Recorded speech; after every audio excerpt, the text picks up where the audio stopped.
Welcome to the Ratty the Raccoon show. Today I want to talk to you about death. That's right, one day you are going to die. Don't blame me. It's the ultimate price we pay for living. Most people's first experience with death is the loss of a pet. It's a traumatizing experience as a child. As time goes by, you begin to realize that you are surrounded by people who are dying. The longer you live, the more people you will see die. In fact, the population of dead people outnumber the population of people who are alive. Did you know that most animals average the same amount of heartbeats? It doesn't matter if you're a little mouse or you're a giant whale. The number of heartbeats in your lifetime average out to be the same. That is to say, a mouse only lives like a couple of months, but his heart beats like 10 times faster. I'm just making these numbers up. But a whale's heart beats like 10 times slower, so it lives 10 times longer. The average number of heartbeats comes out to be the same for every animal on the planet. So your life is equal to your heartbeats. So if you want to live longer, meditation will do better for your body than exercise will. So how long do you have? You can't count the number of heartbeats and find out how long you're going to be here.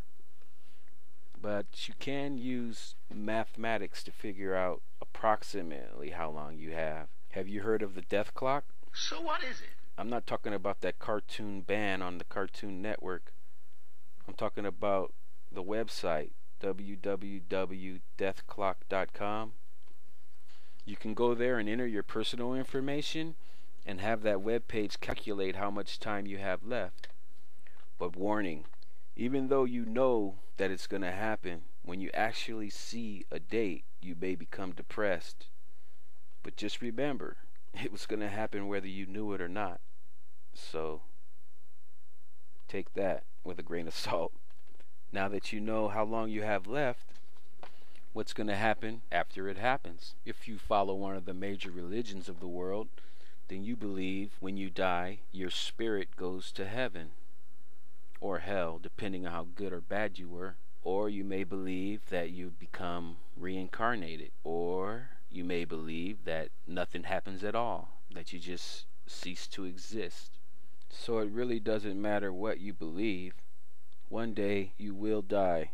The death clock isn't written in stone. It just tells you how long you have if everything goes smoothly. I mean, you could have an accident. You could get hit by a bus. You could have a plane land on you. You could blow yourself up because of your religious beliefs. Or you could get shot by SEAL Team 6. What are you worried about? It's nothing but blanks. See? Oh shit. By the way, did you hear how they caught him? Let me show you while I get someone in here to fix this. Apparently there was an informant who tipped off the US military, and they followed the informant back to where Osama bin Laden lived. And the rest is history. Okay, good, we're back. So what's going to happen to Osama now that he's dead? Most people think he's on the express trip to eternal damnation in hell. He thinks, or he thought, he was going to be with 72 virgins. Maybe it's more like a combination of the both. He got his 72 virgins, but they all turned out to be teenage computer geeks. I can't believe anyone would be stupid enough to fall for something like that. That would be like me promising you a new pair of sunglasses if you poked your eyes out. You know, what use would they be? It's like wiping your ass before you take a shit. It makes no sense. Wait a minute. Who the fuck censored me? Yeah, Ratty, we had to hire somebody to censor you because of your excessive use of colorful vernaculars. You hired somebody for that? Yeah, that's his job. So his job is to press the fucking button every time I say a fucking bad word. You got it, buddy. Well, that motherfucker has a cool ass job. Where is he? Tell him to put his hand up. Say hello, Elliot. Hello. What, man? This is a show about death, isn't it?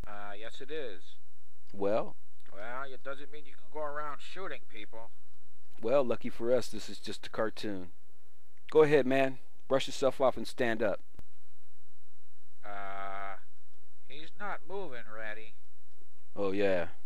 This ain't no Disney What cartoon. incarnation are we gonna do Well, now? drag him over there to the corner and make sure you punch out his time card. Oh my bleeping God. Kids, guns are not toys. Don't point them at people. They kill people. If you don't believe me, ask the new guy. I'm sorry. So, what happens when we die? Most people believe we have a soul, and our soul leaves the body and it goes to heaven or hell, or it gets reincarnated, depending on your beliefs. One thing we can all agree upon, that is, if you believe we have a spirit, is that the soul leaves the body when you die. Well, have you ever heard of a guy named Duncan McDougal? I said McDougal.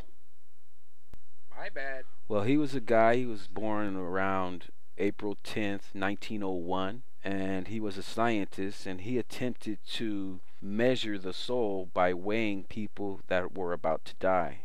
He put people on a bed that was on a scale, and as soon as they died, he took their weight, and he determined the soul to weigh around 21 grams, because the people in his study, upon death, lost exactly 21 grams. It would mean that the soul has mass and is real.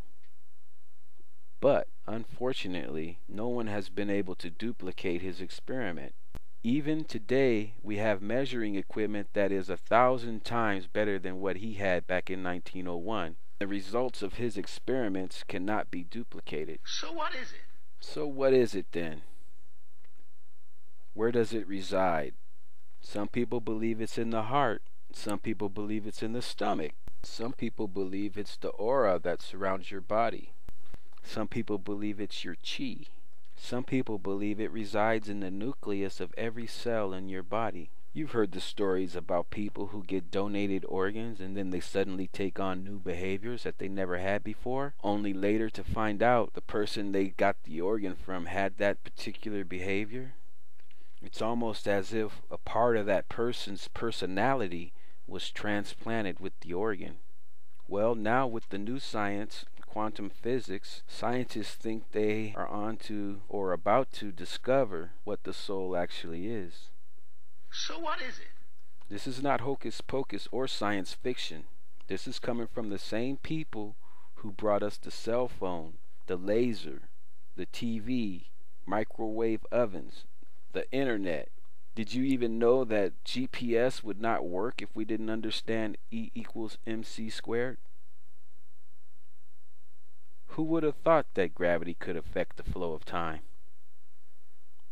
These same scientists that figured all that stuff out are now saying they are on the brink of discovering what the soul is and where it resides in the human body.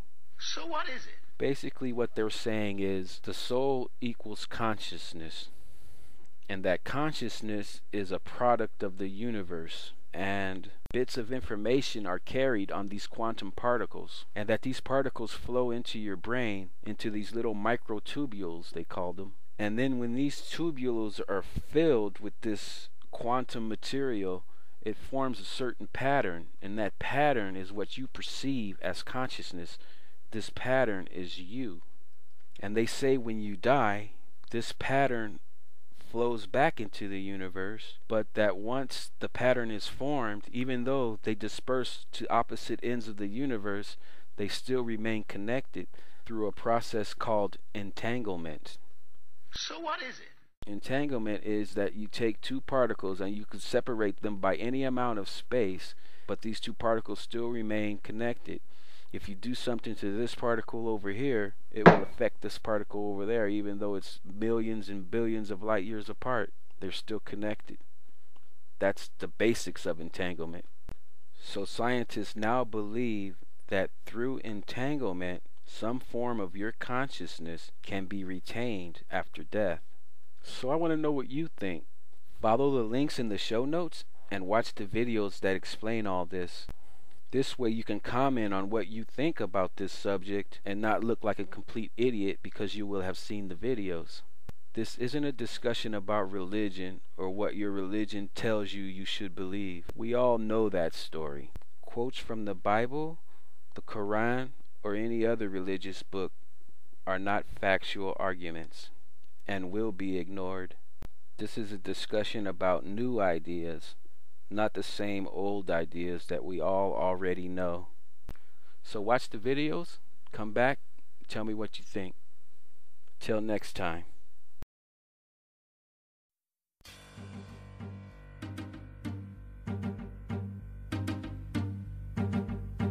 So what's my name, bitch? This is how you thank me, trying to plank me, trying to punch me, shovel me and shank me. The camping goose, some famous dude.